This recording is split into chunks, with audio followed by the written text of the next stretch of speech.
ವಕ್ಫ್ ತಿದ್ದುಪಡಿ ಕಾಯ್ದೆಗೆ ಪೂರ್ಣ ಪ್ರಮಾಣದ ತಡೆ ನೀಡಲು ನಿರಾಕರಿಸಿರುವಂತಹ ಸುಪ್ರೀಂ ಕೋರ್ಟ್ ಮುಂದಿನ ಆದೇಶದವರೆಗೂ ವಕ್ಫ್ ಮಂಡಳಿಗಳಿಗೆ ಮುಸ್ಲಿಮೇತರ ಸದಸ್ಯರ ನೇಮಕ ಮಾಡದಂತೆ ಮತ್ತು ವಕ್ಫ್ ಆಸ್ತಿಗಳಲ್ಲಿ ಯಾವುದೇ ಬದಲಾವಣೆ ಮಾಡದಂತೆ ಕೇಂದ್ರ ಸರ್ಕಾರಕ್ಕೆ ನಿರ್ದೇಶನ ಕೊಟ್ಟಿದೆ. ಕೇಂದ್ರ ಸರ್ಕಾರ 1 ವಾರದೊಳಗೆ ಪ್ರತಿಕ್ರಿಯೆ ನೀಡುವಂತೆ ಸೂಚಿಸಿದೆ. ಮುಂದಿನ ವಿಚಾರಣೆಯನ್ನು ಮೇ 5ಕ್ಕೆ ಮುಂದೂಡಿದೆ. ಈ ಮಧ್ಯೆ ಇನ್ನು ಹಿಂಸಾಚಾರ ಪೀಡಿತ ಮುರ್ಷಿದಾಬಾದ್ಗೆ ರಾಜ್ಯಪಾಲ ಸಿವಿ ಆನಂದ್ ಬೋಸ್ ಭೇಟಿ ಕೊಡೋದಕ್ಕೆ ಮುಂದಾದ್ರು. ಆದರೆ ಸದ್ಯ ಬೇಡ ಅಂತ ಮಮತಾ ಬ್ಯಾನರ್ಜಿ ಹೇಳಿದ್ದಾರೆ. ಇತ್ತ ನಾಳೆ ಮಂಗಳೂರಿನಲ್ಲಿ ವಕ್ಫ್ ವಿರೋಧಿ ಪ್ರತಿಭಟನೆ ನಡೆಯುತ್ತೆ. ಇನ್ನು ಬೆಂಗಳೂರು ಹೆದ್ದಾರಿಯಲ್ಲಿ ವಾಹನ ಸಂಚಾರ ನಿರ್ಬಂಧಿಸದಂತೆ ಹೈಕೋರ್ಟ್ ಸೂಚನೆ ಕೊಟ್ಟಿದೆ. ಕಾನೂನು ಪ್ರಕಾರ ಅನುಮತಿ ಪಡೆದ ಜಾಗದಲ್ಲಿ ಮಾತ್ರ ಪ್ರತಿಭಟಿಸಲಿ ಅಂತ ಹೇಳಿದೆ. ಇನ್ನು ಸುಪ್ರೀಂ ಕೋರ್ಟ್ ಕೊಟ್ಟ ಮಧ್ಯಂತರ ಆದೇಶ ಮತ್ತು ಕೇಂದ್ರದ ಪರವಾದ ಏನಿದೆ ದೊಡ್ಡ ವ್ಯತ್ಯಾಸ ಏನಿಲ್ಲ. ಸುಪ್ರೀಂ ಕೋರ್ಟ್ ಹೇಳಿದೆ ಸ್ಟೇಟಸ್ ಕೋ ಇರಲಿ, ಬೇಡ ಏನು ಟಚ್ ಮಾಡಬೇಡಿ ಅಂತ, ಡಿನೋಟಿಫೈ ಮಾಡಬೇಡಿ ಯಾವ್ದನ್ನೂ, ಯೂಸರ್ ಬೈ ಕಾನೂನಿನ ಪ್ರಕಾರದಲ್ಲಿ ಮಾಡಕ್ಕೆ ಹೋಗಬೇಡಿ.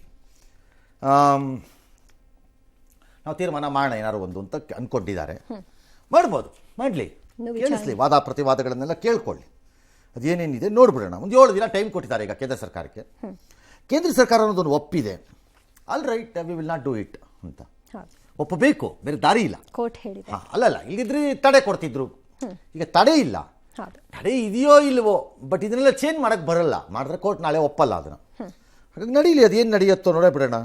ವಾದ ಪ್ರತಿವಾದಗಳು ನಡಿಬೇಕಲ್ಲ. 70 ಜನ ಅರ್ಜಿದಾರಿದ್ದಾರೆ. ಸುಪ್ರೀಂ ಕೋರ್ಟ್ ಏನೋ 5 ಜನಕ್ಕೆ ಕೇಳ್ತೀವಿ ಅಂತಿದ್ದಾರಂತೆ. ಆಯಿತು, ಅದು ಆಗೋಗ್ಲಿ, ನೋಡೋಣ. ಆ ಕಡೆ ಮುರ್ಷಿದಾಬಾದ್ಗೆ ಹೋಗಬೇಡಿ ಅಂತ ಗವರ್ನರ್ಗೆ ರಿಕ್ವೆಸ್ಟ್ ಮಾಡ್ತಾರೆ ಮಮತಾ ಬ್ಯಾನರ್ಜಿ. ಈ ಕಡೆ ಹೈಕೋರ್ಟ್ಗೆ ಒಂದು ರಿಪೋರ್ಟ್ ಹಾಕಿದ್ದಾರೆ ವೆಸ್ಟ್ ಬೆಂಗಾಲ್ ಗೌರ್ಮೆಂಟ್ನವರು. ಅದರಲ್ಲಿ ಒಪ್ಕೋತಾರೆ ಹಿಂದೂಗಳನ್ನು ಹೇಗೆ ಟಾರ್ಗೆಟ್ ಮಾಡಿದ್ದಾರೆ, ಹೇಗೆ ಜನ ಸೇರಿದ್ದಾರೆ, ಹೇಗೆ ಆ ದಿನ ಅಲ್ಲಿ ಗಲಾಟೆ ಆಗತ್ತೆ ಅನ್ನೋ ಮೊದಲೇ ಪೂರ್ವ ವರದಿಗಳು ಇದ್ದವು.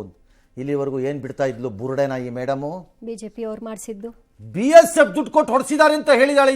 ಈ ತರಲೆ ದೇಶದ್ರೋಹಿ ಮೇಡಮ್ ತರ ಒಳ್ಳೆ, ಅದು ದೇಶದ್ರೋಹದ ಮಾತಲ್ವಾ? BSF ದುಡ್ಡು ಕೊಟ್ಟು ಹೊಡೆಸಿದ್ದಾರೆ ಅಂತ ದೇಶದ್ರೋಹ ಅಲ್ವಾ? ಸೆಡಿಷನ್ ಅಲ್ವಾ ಅದು? What is this? ಎಸ್. ಇನ್ನು ರಾಜ್ಯಪಾಲರು ಹಾಗೂ ರಾಜ್ಯ ಸರ್ಕಾರಗಳ ನಡುವಿನ ಸಂಘರ್ಷ ವಿಚಾರ ಸಂಬಂಧ ಮಸೂದೆಗಳ ಅಂಗೀಕಾರಕ್ಕೆ ಸುಪ್ರೀಂ ಕೋರ್ಟ್ ನೀಡಿದ್ದ ಗಡುವಿಗೆ ಉಪರಾಷ್ಟ್ರಪತಿ ಜಗದೀಪ್ ಧನ್ಕರ್ ತೀವ್ರ ಅಸಮಾಧಾನವನ್ನು ವ್ಯಕ್ತಪಡಿಸಿದ್ದಾರೆ. ಕಾರ್ಯಾಂಗ ಮತ್ತು ಶಾಸಕಾಂಗದ ಜಾಗದಲ್ಲಿ ನ್ಯಾಯಾಂಗದ ಪ್ರವೇಶವಾಗ್ತಾ ಇದೆ, ಇದು ಆತಂಕಕಾರಿ ಬೆಳವಣಿಗೆ ಅಂತ ಹೇಳಿದ್ದಾರೆ. ಇನ್ನು ರಾಷ್ಟ್ರಪತಿಗಳಿಗೆ ಕೋರ್ಟ್ ನಿರ್ದೇಶನ ನೀಡಲು ಸಾಧ್ಯ ಇಲ್ಲ, ಕೋರ್ಟ್ಗಳು ಸೂಪರ್ ಪಾರ್ಲಿಮೆಂಟ್ಗಳಾಗೋದಕ್ಕೆ ಸಾಧ್ಯ ಇಲ್ಲ ಅಂತ ಹೇಳಿದ್ದಾರೆ. ಜನ ನ್ಯಾಯಾಂಗ ಮೇಲೆ ವಿಶ್ವಾಸ ಕಳೆದುಕೊಳ್ತಾ ಇದ್ದಾರೆ. ನಾವು ಎಲ್ಲಿಗೆ ಹೋಗ್ತಾ ಇದ್ದೀವಿ, ದೇಶ ಏನಾಗ್ತಾ ಇದೆ ಅಂತ ಪ್ರಶ್ನಿಸಿದ್ದಾರೆ. These are directed to the president by a recent judgment. Where are we heading? What is happening in the country? We have to be extremely sensitive. It is not a question of someone filing a review or not. We never bargained for democracy for this day. President being called upon to decide in a time-bound manner. If not, becomes law. So we have judges who... ಜನ ರಾಜಕೀಯ ವ್ಯವಸ್ಥೆ ಮತ್ತು possibly ನ್ಯಾಯಾಂಗನೂ ಇರ್ಬೋದು. Of course ಕಾರ್ಯಾಂಗ, ಅದರಲ್ಲಿ ಅನುಮಾನನೇ ಇಲ್ಲ.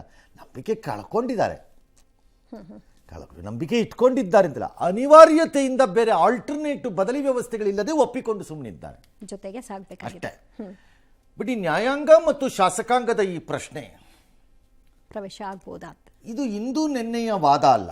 ಆಯಾಯ ಹಂತಗಳಲ್ಲಿ ಅದೊಂದೊಂದು ಪೀಕ್ಗೆ ಹೋಗುತ್ತೆ, ದೊಡ್ಡ ಚರ್ಚೆಯಾಗಿ ಗಲಾಟೆಯಾಗಿ ನಿಲ್ಲತ್ತೆ.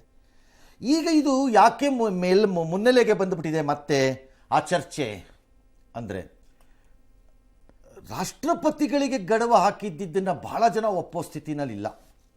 3 ತಿಂಗಳೊಳಗೆ ಇತ್ಯರ್ಥ ಒಪ್ಪೋ ಸ್ಥಿತಿಲಿಲ್ಲ. ಗವರ್ನರ್ಗಳದ್ದು ಇನ್ಯಾರ್ಯಾರ್ದು ಅದೆಲ್ಲ ಓಕೆ, ರಾಷ್ಟ್ರಪತಿಗಳಿಗೆ ಹಾಕಿದ್ದನ್ನು ಒಪ್ಪೋ ಸ್ಟೇಜಲ್ಲಿ ಇಲ್ಲ ಬಹಳ ಜನ. ಯಾಕಂದರೆ the appointment stands with the president of India. ಅದನ್ನು ಹಾಕಕ್ಕೆ ಮೊದಲು supreme court could have gone for little more consultations ಅನ್ಸತ್ತೆ. ಕನ್ಸಲ್ಟೇಷನ್ಗೆ ಹೋಗ್ಬೋದಾಗಿತ್ತು. ಈಗೇನಾಗ್ತಿದೆ, ರಿವರ್ಸ್ ಪ್ರಶ್ನೆಗಳು ಕೋರ್ಟ್ ಮೇಲೆ ಬಂದ್ಬಿಡ್ತಾ ಇದೆ. ಆ ಜಡ್ಜ್ ಹಿಂಗೆ ಆಯ್ತಲ್ಲ, ಅದಕ್ಕೇನು ಮಾಡಿದ್ರಿ, ಇದು ಹಿಂಗೆ ಆಯ್ತಲ್ಲ, ಇದಕ್ಕೇನು ಮಾಡಿದ್ರಿ, ಅದಕ್ಕೆ ಹಂಗೆ ಆಯ್ತಲ್ಲ, ಇದು ರಿವರ್ಸ್ ಆಗ್ತಾ ಇದೆ ಈಗ. This has to be avoided in a good guest. ಇದರಲ್ಲಿ ಎರಡನೇದು, ಈ ಪವರ್ ಏನಿದೆ, ಶಾಸನವನ್ನು ಮಾಡುವ ಹಕ್ಕು ಮತ್ತು ಆ ಶಾಸನವನ್ನು ತಿರಸ್ಕರಿಸುವ ಹಕ್ಕು ಸುಪ್ರೀಂ ಕೋರ್ಟ್ ಮುಗಿರೋವಂಥದ್ರಲ್ಲಿ ಅದು ತುಂಬ ಗೋಜಲಲ್ಲಿದೆ. ಯಾಕಂದರೆ ಎಲ್ಲಾನು ತಿರಸ್ಕರಿಸ್ತೀವಿ ಸುಪ್ರೀಂ ಕೋರ್ಟ್ ಅಂದರೆ ಕತೆ ಕೈ ಹಾಕಿದೀವಿ, ಹಂಗಾರೆ ಶಾಸಕಾಂಗ ಜನರಿಂದ ಎಲೆಕ್ಟ್ ಆಗಿ ಬಂದಿರೋದು ಅಂತ ಇವ್ರ ವಾದ. ಪ್ರಯೋಜನ ಏನು? ಅದನ್ನು NAC ನ್ಯಾಷನಲ್ ಅಕೌಂಟಬಿಲಿಟಿ ಮಾಡೋಣ ಜಡ್ಜಸ್ಗೆ ಅಂತಂದ್ರೆ ಅದನ್ನು ಬೇಡ, ಅದು ಸುಪ್ರೀಂ ಕೋರ್ಟೇ ಹೊಡೆದಾಕ್ಬಿಟ್ಟಿದೆ. ಅದಕ್ಕೊಂದು ಪ್ರಶ್ನೆ ಇದೆ, ನಿಮ್ದು ನೀವೇ ಹೊಡೆದಾಕೊಳ್ಳಿ ಅಂತ. ಹಾಗಾಗಿ ಇದನ್ನೆಲ್ಲ ಬೆಟರ್ ಲೆವೆಲ್ಸಲ್ಲಿ ಡಿಸ್ಕಷನ್ಗೆ ತಗೋಬೇಕು. ಒಂದು ಇತ್ಯರ್ಥ ಎಸ್